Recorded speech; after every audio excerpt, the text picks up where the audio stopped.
In 2011, Beijing begins the largest crackdown on dissent in over a decade, in part because it's rattled by the revolts in North Africa and the Middle East. Well, everybody from veteran dissidents to lawyers, rights activists, NGO coordinators, journalists, writers, and even artists are targeted.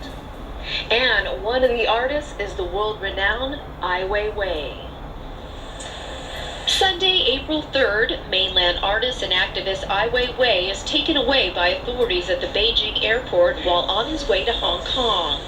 One of Ai's assistants updates the artist's Twitter account, saying Ai was going through customs at around 9 a.m. when he was escorted away. Mainland police then raid the activist's studio in Beijing. 8 of his studio staff are taken away for questioning. Ai had spoken out against shoddy construction in Sichuan province following the massive 2008 earthquake there.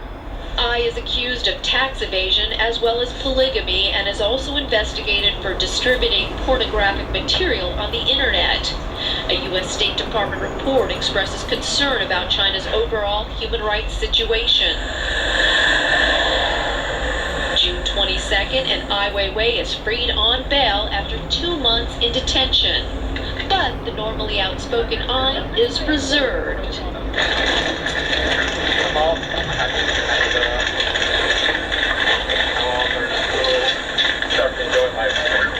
I cannot give any interview. Foreign Ministry spokesman Hong Lei said that Ai was freed because he had confessed to tax evasion, had a good attitude, and was suffering from chronic illness. He is, however, fined 15,000 renminbi for back taxes and penalties.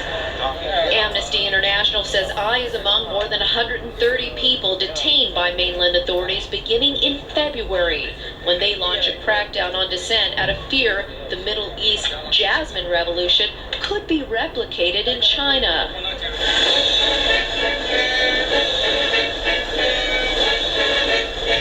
Earlier in the year, President Hu Jintao arrives for a 4-day state visit to the United States.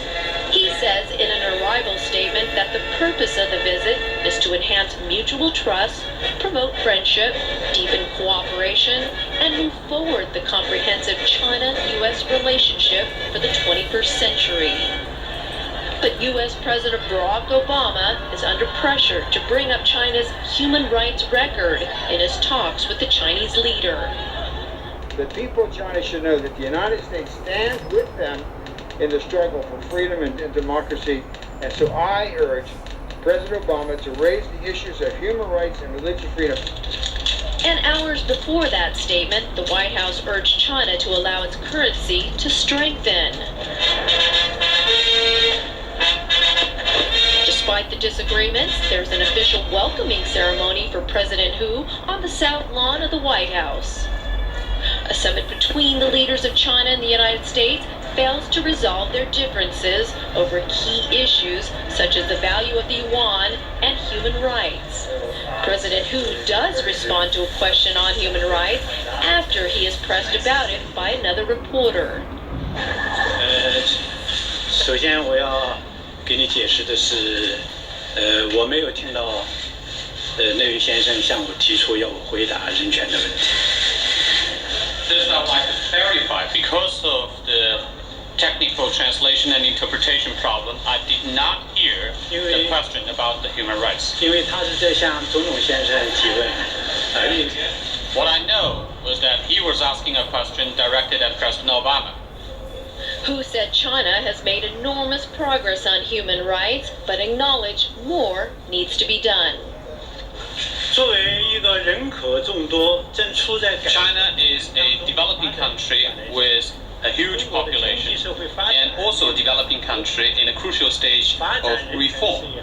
In this context, China still faces many challenges in economic and social development, and a lot still needs to be done in China in terms of human rights. On the value of the yuan, Obama continued to talk tough. I told President Hu that we welcome China's increasing the flexibility of its currency, but I also had to say that the RMB remains undervalued, that there needs to be further adjustment in the exchange rate. Hu Hu says nothing about the yuan at the news conference. But according to a joint Sino-U.S. statement issued later, China said it will continue to promote exchange rate reform and enhance the yuan's flexibility. And in a bid to further promote trade ties, the two sides sealed business deals that will increase U.S. exports by more than $45 billion. Obama said that could create some 235,000 jobs in the U.S. The two countries also extend their so-called panda diplomacy. Giant pandas from China will stay at the National Zoo in Washington for 5 more years. After a day of tough talks, some lighter moments. Following his meetings in Washington, President Hu travels to Chicago, Obama's hometown. His visit makes Chicago the envy of other American cities because of the potential for Chinese investment. There, he visits a Confucius Institute, meets leaders of the local Chinese community, and looks at a car parts factory financed by Chinese investors. Back home in Beijing, shortly thereafter, Premier Wen Jiabao rejects comparisons between China and Middle East countries rocked by political upheavals. But that doesn't stop Wen from making a fresh call for gradual political reform. Without political restructuring, the economic restructuring would not succeed, and the achievements we have made in economic restructuring may be lost. Wen's remarks in his once-a-year news conference on the final day of the annual session of the National People's Congress come just 4 days after the NPC chief and Communist Party number 2, Wu Bangwo, pledges never to adopt a Western political model. To make sure that the sufferings of Tibetan people... Meanwhile, Tibetan exiles elect a Harvard law scholar as their new political leader. Lobsang Sangay wins 55% of the votes to beat 2 other candidates. The 42-year-old will be the new prime minister of the Tibetan government in exile in northern India. While the 75-year-old Dalai Lama relinquishes the 4-century-old tradition of power in favor of a leader popularly elected by Tibetans, he will remain his people's spiritual leader. Meanwhile, in Inner Mongolia, ethnic Mongolians used the internet in May to rally people to join mass protests, following the killing of a herder during a protest at a mine. Internet access in Hohhot, the capital of Inner Mongolia, is virtually cut off. What happens there, though, is tame compared to events in Xinjiang in July. At least 20 people die in 2 attacks in Kashgar. Beijing blames on ethnic Uyghur Muslim extremists. Resentment by Uyghurs over the growing numbers and power of Han Chinese in Xinjiang has been simmering for decades. In England, riots break out in August, the worst unrest there in modern times, after a demonstration against the police shooting of a suspect. More than 1,200 people are arrested and hundreds charged during the 4 days of mayhem that killed 5.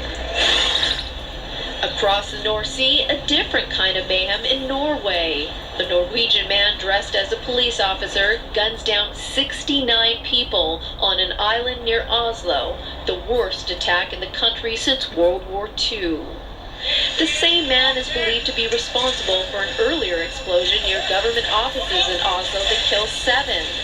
He's identified as 32-year-old Anders Behring Breivik. Breivik said he was motivated by a desire to bring about a revolution in Norwegian society. In an online manifesto, he ranted that European elite, multiculturalists, and enablers of Islamization would be punished. In America, a member of European elite goes on trial but is not punished. IMF Managing Director Dominique Strauss-Kahn, considered a favorite to win the French presidency, is accused of raping a maid in a New York hotel. He's later released when the maid's credibility is questioned. Then there's the credibility of a 168-year-old newspaper in Britain. News of the World comes under such intense scrutiny over a phone hacking scandal that it is forced to shut down. Was responsible. Back in America again, and a jury in California determines in early November that the death of Michael Jackson in 2009 was caused by the negligence of his doctor, Conrad Murray. He's convicted of involuntary manslaughter. And Apple's co-founder Steve Jobs passes away in October at the age of 56. Jobs' creativity inspired countless innovations that enrich and improve our lives. And he may go down in history as the greatest CEO ever.